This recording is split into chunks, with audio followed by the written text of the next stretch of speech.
You know, there's a reason Fighting is Magic has been saving the Pegasi for last. Because this stuff is hard enough on its own even without adding wings to the mix. Still, it's a pretty big part of the show. More than once it's been the focus of an entire episode. And wouldn't you know, it just so happens to be National Winged Equine Awareness Week, I guess? So let's take a look at wings and how to put some Pegasi in the sky. This would also be a good time to explain timing charts and easing and all that other technical gunk that makes a lot of people give up on animation. How much space a movement covers in a given amount of time determines its speed. The greater the space, the faster the movement, so you need to know how to handle spacing in order to control motion. Let's use a simple example of a pendulum and a clock. Let's start first with the overall timing. If each swing is 1 second, that would put the extremes at frames 1 and 25. And then back again at 49, but let's just focus on the one motion and I'll duplicate it for the other off screen. The question now is where to put all the other frames, most importantly the breakdown or middle position. Let's start out logically and put the middle in the middle at frame 13. And as long as we're being logical, let's keep splitting everything the same way so all the frames are evenly spaced throughout. I keyframed all this out, but it would look just the same if I were to put a basic motion tween in here instead. And it looks pretty stiff and mechanical. Let's try it again, and this time rearrange the spacing.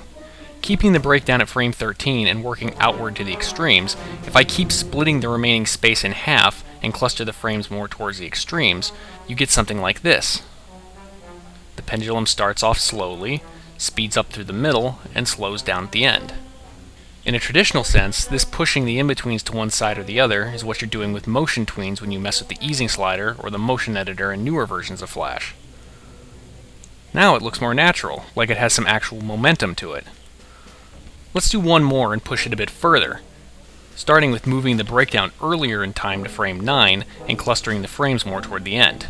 So much so that I'm having trouble fitting the numbers on my chart. Again, I'm breaking things up in halves or thirds to help ensure smooth movement from frame to frame. Otherwise the motion could end up looking jittery.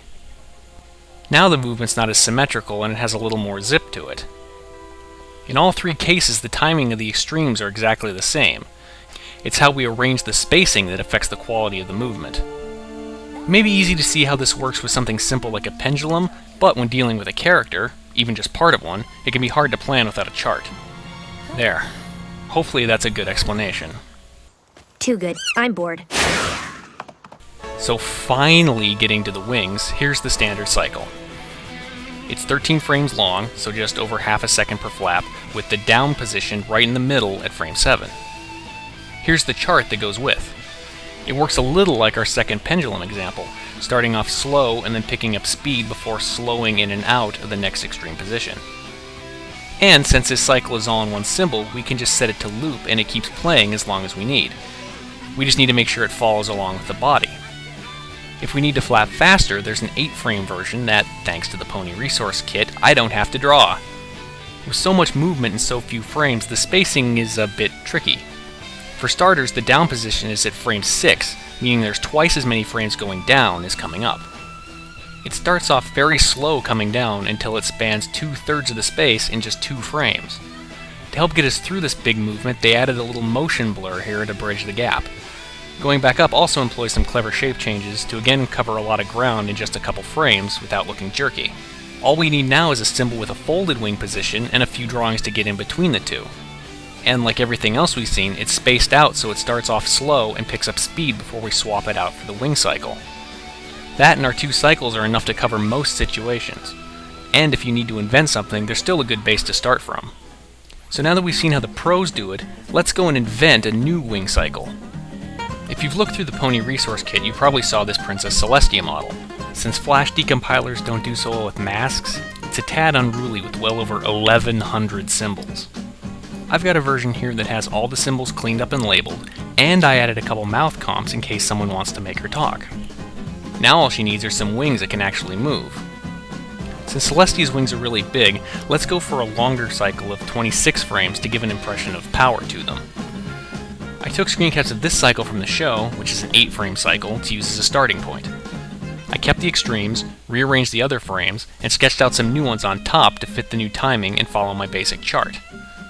I want to start off slow and speed up through the down position and ease back into the up with a bit of snap like we saw in the other 8-frame cycle. Once I got a basic idea of what I wanted, I brought the images into Flash and drew them out with the line tool. It took a few attempts to get things where I wanted them. This is the first pass, which is a bit choppy with a lot of jitter in the overall shape, and it doesn't speed up enough going down. But by adjusting the spacing and redrawing a few frames, I got this, which moves better, but it pops way too much on the up position, which is really distracting. Big shape changes from one frame to another like this one, even if you don't actually see it, are still really noticeable. So with another pass of redrawing and tweaking, I got this. Much better. There, now we can add wings to the pile of various bits and pieces tackled in these videos. I wonder if we can make something out of all this stuff. Let's see. We've got our wing cycles. There's the Applejack walks from before. I made an improved version of the mouth comps from the lip sync video. And I also happen to have this background I traced off, so let's grab a little audio from the show and try and build an actual shot out of all this. Here's the shot we'll be working with. Excuse me, AJ, but we didn't travel all over Equestria searching for you to come home without you. However, I'm going to change it up by having Rainbow Dash start on the ground and then go up into the air. And have Applejack fall down at the end. Just 'cause. So first things first, I put the Rainbow Dash model in a new symbol and went and put in all the lip sync on its own timeline, just like before. Then I took the brush tool and scratched out some very, very, very rough poses and timed them to the audio before posing out the Rainbow Dash model to match. Excuse me, AJ, but we didn't travel all over Equestria searching for you to come home without you. Even now you can see the mouth and wings working on their own timelines, so I don't have to worry about them while I animate the rest. With the basic poses looking good, I added anticipations and other poses I need to connect things together. Like here, before her head shoots forward, I bring it back some to anticipate the motion, and doing so means the head moves faster because it now has farther to go in the same amount of time. I also added overshoots on the big movements. That's where you go a bit past where you intend to and then settle back. That helps smooth things out without losing the force of the motion. Excuse me, AJ, but we didn't travel all over Equestria searching for you to come home without you. Now to in-between. I drew out some basic charts on a new layer to give me a reminder of how I want things to speed up or slow down going from pose to pose.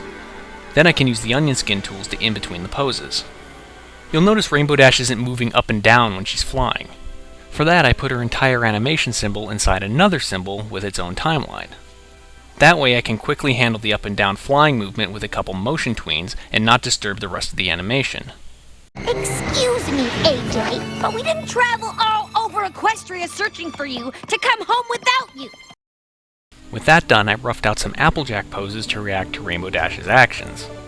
For a big part of Applejack's animation, I took a sliding version of the walk cycle, reversed the frames, and made symbols of each major piece so it'll loop all I want, just like the wings.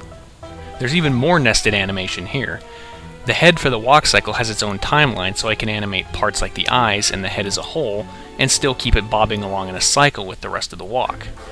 Excuse me, AJ, but we didn't travel all over Equestria searching for you to come home without you. I didn't plan out Applejack as thoroughly as I did for Rainbow Dash. After I got the major poses figured out, I did a lot of the rest by trial and error until I got it to my liking. I spent a lot of time cushioning in and out of the walk cycle so it doesn't start and stop abruptly. After that, it's mostly just watching it over and over and fine-tuning anything that stands out. Excuse me, AJ, but we didn't travel all over Equestria searching for you to come home without you. Looking at the fall, I tried to give the feel of Applejack slipping by having her leg move forward slowly at first before popping violently upward.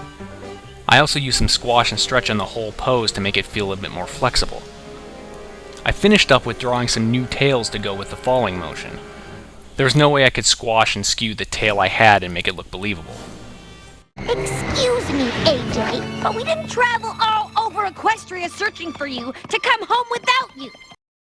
And because I can't seem to get enough of putting symbols inside of symbols, I put both animations in a new symbol so I can make a few minor adjustments and easily move and scale them as a unit on the stage.